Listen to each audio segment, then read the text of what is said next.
नमस्कार। सही आशा के YouTube चैनल पर आपका फिर से स्वागत है। आज डॉक्टर उमेश सिंह बैद साधक शिक्षा पर संवाद करेंगे। वैखरी से पहले शब्द वक्ता को सुनाई दे जाते हैं। मध्यमा पर भाषा ले लेते हैं, रूपाकार ले लेते हैं और वही भाषा शोर बनकर कानों से टकराती है तरंगों के रूप में। मध्यमा से पहले पश्यंती पर बिना भाषा के, बिना रूपाकार के अर्थ स्पष्ट होते हैं। वह अर्थ विचार रूप में पूरी सृष्टि में फैल जाते हैं। वही अमर शब्द हैं। जो वैखरी बन के बिखर गया उसे तो तत्काल मशीन पकड़ती है। ये जो आप सुन रहे हैं ये वैखरी है, इसका बहुत अर्थ नहीं है। ये साधक जब तक देह में है तब तक उसे जीते हुए देखकर, इन शब्दों को जीते हुए देखकर बेहतर समझा जा सकता है, जिसे समझने के लिए जिद पूर्वक इनकार किए बैठा है मानव। समझेंगे ही नहीं, सुन लिया तो भी नहीं समझेंगे। ये व्हाट्सएप, फेसबुक, ट्विटर, यूट्यूब, कितने कितने माध्यम हो गए हैं जो चीख रहे हैं, बोल रहे हैं, बार बार सबके कानों में आते हैं। सब एक दूसरे की तरफ फेंक देते हैं। आया हुआ खेल चल रहा है, बॉल आई फेंक दी। हम सब शटलकॉक बन गए। विचार के स्तर पर पकड़ने की कोशिश खो दी मानो। विचार कीमती है। विचार के स्तर पर संवाद होता है, शब्द के स्तर पर वाद विवाद, प्रवाद, प्रलाप चलते हैं। ये प्रलाप वैर विरोध पैदा करते हैं। संवाद प्रेम पैदा करता है। जैसा प्रेम अभिमन्यु ने सिखाना चाहा अपनी माँ को, पिता को, पूरे परिवेश को, इससे अधिक शुकदेव गर्भ से बाहर कहते हैं 10 साल तक नहीं आए कि माँ को कष्ट होगा, और 10 साल तक माँ को सुख मिला। एक शिशु को गर्भ में पालने का प्रकृति की अद्भुत व्यवस्था है। और गर्भ से बाहर आते ही इतना सीख समझ लिया कि चल पड़े। साधक का अनुमान है कि 7 साल में शुकदेव बाहर आ गए,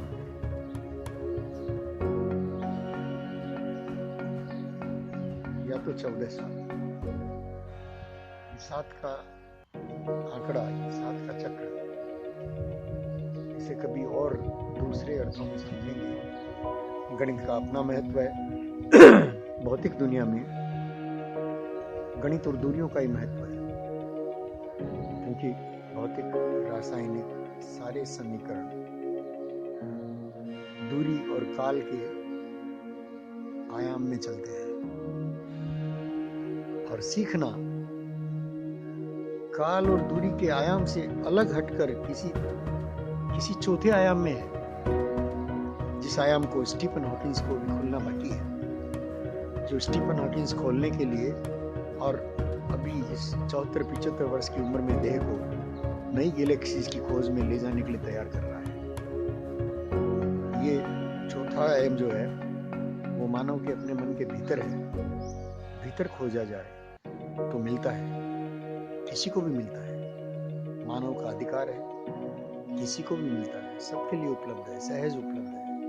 कोई बाधा नहीं है, कोई बाधा नहीं है। द्रोणाचार्य जैसा कोई विवश आचार्य न भी सिखाना चाहे, न बताना चाहे, तो भी एकलव्य सीख ही लेते हैं। सीखने में कोई बाधा नहीं है, सीखने के सूत्र अलग है। जब आचरण में उतरता है ज्ञान, शब्द अर्थ लेकर जब आचरण बनते हैं, तो सीखना सिखाना साथ साथ चलता है। माता को सिखाना नहीं पड़ता, माता के आचरण से, माता के प्रेम को बच्चा बिना सिखाए सीख लेता है ना। माँ कितना भी डांटे, लौट के माँ के पास ही जाएगा ना। पीट भी दे माँ, बच्चा माँ की गोद में ही जाएगा। हाँ हाँ हाँ, ये प्रेम अगर व्यापार न बना लिया हो माताओं ने, किसी शीना की तरह, किसी शीना की माँ का नाम क्या था, मुखर्जी।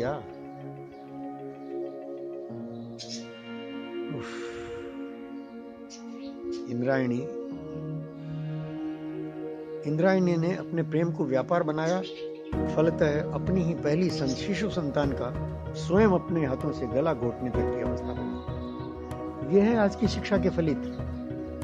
बिना आचरण किए शब्दों को फेंकना, बिखेरना। इंद्रायणी मुखर्जिया शब्दों में तो मास्टर थी, महारत हासिल थी। उसी के बल पर तो मीडिया की वो बेताज बादशाह बनी, सर्वोच्च स्थान पर पहुंची। पीटर मुखर्जिया का पल्ला पकड़कर, उसके गले में बाहें डालकर और संवाद के शीर्ष तक पहुंची इंद्रायणी, जी नहीं पाई। शब्दों को जिए बिना बूमरेंग बनते हैं शब्द, वक्ता को कष्ट देते हैं। यही कष्ट हम ले दे रहे हैं। हमने शिक्षा को व्यवसाय बनाया, महापाप चले जा रहा है, किए जा रहे हैं। हम कौन थे, क्या हो गए और क्या होंगे। आओ मिलकर आज विचारे ये समस्याएं सभी। रासायनिक जगत की खोज का इतिहास रह गया है, जबकि मानव की मूल प्यास जो शिक्षा से मिटनी चाहिए, तृप्त होनी चाहिए, वो चेतना की प्यास है, जिसे विज्ञान जिसके अस्तित्व को ही स्वीकार नहीं करता। चेतना भौतिक रासायनिक जगत से परे की वस्तु है, वास्तविकता है। चेतना से जुड़े भाव हर मानव को बहा ले जाते हैं। विश्वास, स्नेह, गौरव, मान, ममता, वात्सल्य और प्रेम। कौन इंसान होगा जो प्रेम के भाव में बह नहीं जाएगा। विज्ञान की लेबोरेटरी में प्रेम सिर्फ शरीर के भीतर एंडोक्रोनिक ग्लैंड सिस्टम में बनते कुछ रसायनों का समीकरण है। जो रसायन कृत्रिम विधि से औषधि देकर भी पैदा किए जाते हैं, उससे पैदा होता है सिर्फ सेक्स, प्रेम पैदा नहीं। वर्तमान स्कूली शिक्षा तंत्र ने भी प्रेम के नाम पर सेक्स एजुकेशन का फंडा चलाया। सेक्स पशुता, दानवता का क्षेत्र है। प्रेम मानव का स्वभाव है। स्कूल कॉलेज की ट्रेनिंग पशु और दानव बनाती है, प्रेम नहीं सिखाती। प्रेम माँ और उसकी संतान के बीच सबसे पहला, सबसे नैसर्गिक, सबसे अधिक स्वीकृत, सबसे अधिक प्रकट तत्व है, वस्तु है, वास्तविकता है। माँ और बच्चे का ये संबंध शिक्षा का महत्वपूर्ण सूत्र बनता है। हमने शिक्षा के सारे सूत्रों को माँ और बच्चे के नाल संबंध की तरह जोड़ दिया तो शिक्षा में आमूलचूल परिवर्तन अनायास हमारे बिना विशेष प्रयत्न के हमें दिखाई देने लग सकते हैं। छोटा सा उदाहरण है, मां बनने से पहले वही युवती एक अलग प्रकार की मस्त, स्वतंत्र, कुछ अर्थों में उच्छृंखल, एक मचलती नदी की तरह होती है। मां बनते ही शांत, शीतल, बहाव वाली, मंथर गति वाली, शांति देने वाली गहरी नदी बनती है। ये दृष्टांत मैंने शायद बहुत अधूरा दिया हो। मां की तुलना नदी, सागर किसी से नहीं हो सकती, किंतु कहने के लिए कहा, अध्यात्म भीतरी जगत का विज्ञान है जो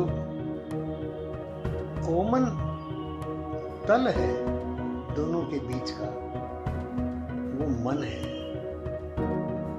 आदमी का मन बीच में है, भौतिक इंद्रियों के साथ जुड़कर मन अब छठी इंद्रिय कहलाने लगा है। तकनीकी विज्ञान ने भी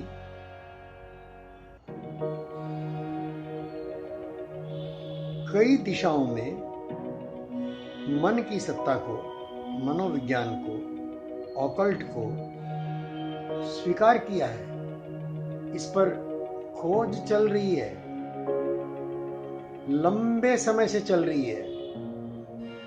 वो अभी तक ठीक से मन को समझ नहीं पा रहे। फ्राइड और जुंग की भाषा में ही मन को समझने की कोशिश अधूरी कोशिश है। फ्राइड और जुंग का सारा प्रयत्न भौतिक जगत में सेक्स का सुख ढूंढने का प्रयत्न है।